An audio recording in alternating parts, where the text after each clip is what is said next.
জানিয়ে দিব এইমাত্র পাওয়া গুরুত্বপূর্ণ আপডেট আন্তর্জাতিক সংবাদ। গাজা নিয়ে মতবিরোধ, এই প্রথমবারের মতো কোনো ইহুদি আমেরিকান বাইডেনের কর্মকর্তা পদত্যাগ করলেন। এদিকে নেতানিয়াহু তীব্র সমালোচনা করছে তারই প্রতিরক্ষা মন্ত্রী ইয়েভ গ্যালন্ট। জানাবো মার্কিন ডেস্ট্রয়ারে হামলার দাবি হাউসি যোদ্ধাদের। থাকবে চীনে পৌঁছেছেন পুতিন, শির সঙ্গে বৈঠক ছাড়াও আরও যে বিষয়ে আলোচনা করবেন। এদিকে গাজায় নেতানিয়াহুর নিরঙ্কুশ বিজয় নিয়ে সন্দিহান যুক্তরাষ্ট্র। সর্বশেষ জানিয়ে দিব, গাজায় গণহত্যা হচ্ছে না, আবারও একটি বিতর্কিত এবং নির্লজ্জ মন্তব্য করলেন মার্কিন প্রেসিডেন্ট জো বাইডেন। দর্শক, শুনছিলেন সংবাদ শিরোনাম, এবারে জানিয়ে দিব বিস্তারিত। তার আগে আমাদের ভিডিওটিতে একটি লাইক দিন এবং সংবাদটি কোন জেলা থেকে শুনছেন এবং দেখছেন কমেন্ট বক্সে লিখে জানান। আমাদের চ্যানেলটি সাবস্ক্রাইব করুন এবং পরবর্তী আপডেট সবার আগে পেতে আমাদের সাথেই জুড়ে থাকুন। গাজা নিয়ে মতবিরোধ, এই প্রথমবারের মতো পদত্যাগ করলেন ইহুদি আমেরিকান বাইডেনের কর্মকর্তা। চলমান গাজা যুদ্ধে ইসরায়েলের প্রতি সমর্থন প্রদানের জন্য বুধবার বাইডেন প্রশাসন থেকে লিলি গিনবার্গ কল নামের এক ঊর্ধ্বতন কর্মকর্তা পদত্যাগ করেছেন। তিনি যুদ্ধের প্রতিবাদে প্রথম ইহুদি আমেরিকান রাজনৈতিক কর্মকর্তা হিসাবে এই সিদ্ধান্ত নিয়েছেন। বুধবার ফিলিস্তিনিরা যখন নাকবা দিবস পালন করছে তখন তিনি পদত্যাগ করলেন। তিনি অভিযোগ করেন, বাইডেনের হাতে রক্তের দাগ আছে। মার্কিন স্বরাষ্ট্র মন্ত্রণালয়ের চিফ অব স্টাফের বিশেষ সহকারী হিসাবে দায়িত্ব পালন করেছিলেন। তিনি বুধবার বিকালে স্বরাষ্ট্র মন্ত্রণালয় সচিব ডেবরা হাল্যান্ডের কাছে তার পদত্যাগপত্র পাঠিয়ে দেন। তিনি তার চিঠিতে লিখেন যে, গাজায় ইসরায়েলের গণহত্যার প্রতি প্রেসিডেন্ট বাইডেনের বিপর্যয়ের অব্যাহত সমর্থনের মধ্যেই এই প্রশাসনের প্রতিনিধিত্ব করা অব্যাহত রাখার বিবেক বুদ্ধি আর পাচ্ছি না। তিনি বলেন, আমি আমার ইহুদি ঐতিহ্য থেকে যা শিখতে পেরেছি তা হলো এই যে প্রতিটি জীবনী অত্যন্ত মূল্যবান। যারা সহিংসতা ও নির্যাতনের শিকার হচ্ছে তাদের পক্ষে দাঁড়ানো এবং অবিচারের মুখে কর্তৃপক্ষকে প্রশ্ন করা অত্যন্ত বাধ্যতামূলক। গ্রিনবার্গ এর আগে ভাইস প্রেসিডেন্ট কমলা হ্যারিসের নির্বাচনী প্রচারণায় যুক্ত ছিলেন। পরে তিনি জো বাইডেনের নির্বাচনী প্রচারণায় যুক্ত হন। পরে তিনি স্বরাষ্ট্র মন্ত্রণালয়ে রাজনৈতিক নিযুক্তি লাভ করেন। তিনি এই চাকরিটি পেয়ে বেশ উল্লাসিত হয়েছিলেন। তিনি বলেন, স্বরাষ্ট্র মন্ত্রণালয়ে যোগ দিয়ে আমি অনেক রোমাঞ্চ অনুভব করছি, কিন্তু গাজা যুদ্ধ এবং ইসরায়েলের প্রতি যুদ্ধের আহ্বানের সমর্থনে তাদের মধ্যে পরিবর্তন আসে। এবার নেতানিয়াহু তীব্র সমালোচনা করলেন তারই প্রতিরক্ষা মন্ত্রী।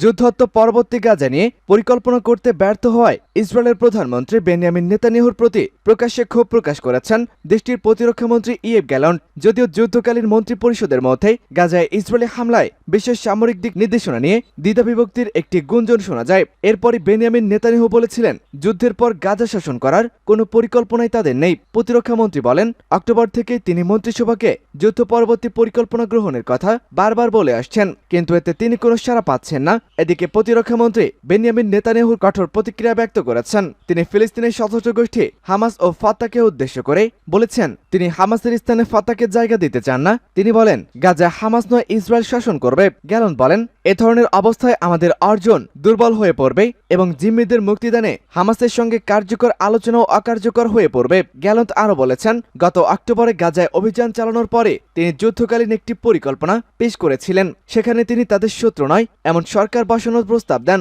কিন্তু তার এই প্রস্তাব নিয়ে কখনো আলোচনা হয়নি এবং তার বিকল্প কোনো প্রস্তাবও দেওয়া হয়নি।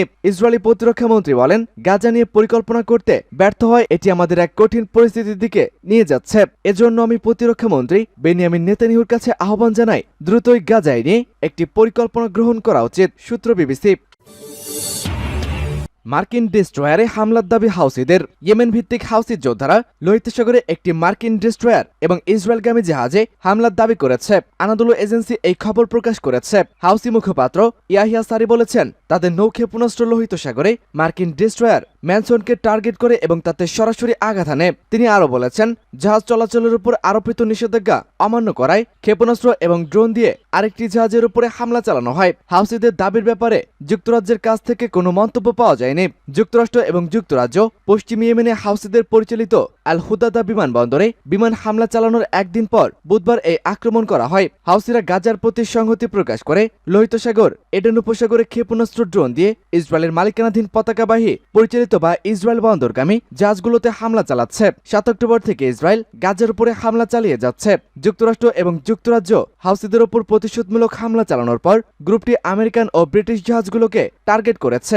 ইসরায়েলকে রাফায় চালানো সামরিক অভিযান অবিলম্বে বন্ধ করার আহ্বান জানিয়েছে ইউরোপীয় ইউনিয়ন। বুধবার ইসরায়েলকে গাজার রাফাতে চালানো তাদের সামরিক অভিযান অবিলম্বে বন্ধ করার আহ্বান জানিয়ে সতর্ক করে দিয়ে বলেছেন, এটি করতে ব্যর্থ হলে এই ব্লকের সাথে দেশটির সম্পর্ক নষ্ট হয়ে যাবে।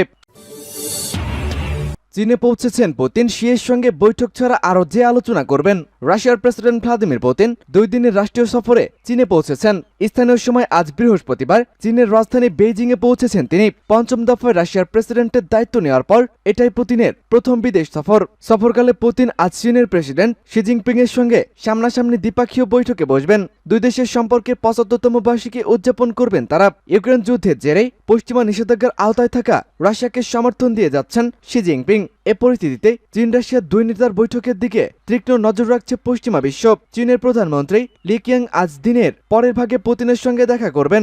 আগামীকাল শুক্রবার চীনের ঐতিহাসিক শহর হারবিনে 2টি দ্বিপাক্ষীয় ব্যবসায়িক সম্মেলনে অংশ নেওয়ার কথা রয়েছে পুতিনের। সেই সঙ্গে সেখানে একটি বড় উৎসবেও যোগ দিবেন তিনি। 1946 সালে হারিকেন স্বাধীনতার সময় প্রাণ হারানো সাবেক সোভিয়েত ইউনিয়নের সেনাদের স্মরণে নির্মিত একটি স্মৃতিস্তম্ভে শ্রদ্ধা নিবেদন করবেন পুতিন।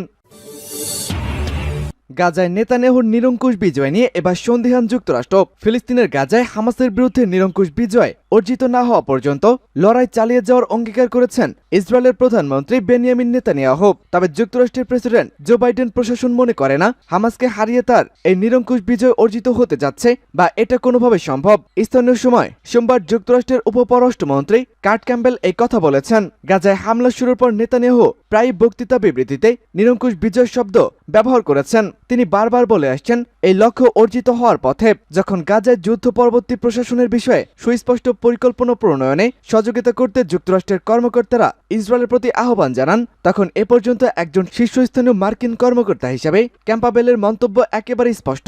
তিনি কার্যকরভাবে যুক্তি দিচ্ছেন ইসরায়েলের বর্তমান সামরিক কৌশল সেই ফল বয়ে আনবে না যা দেশটি চায়।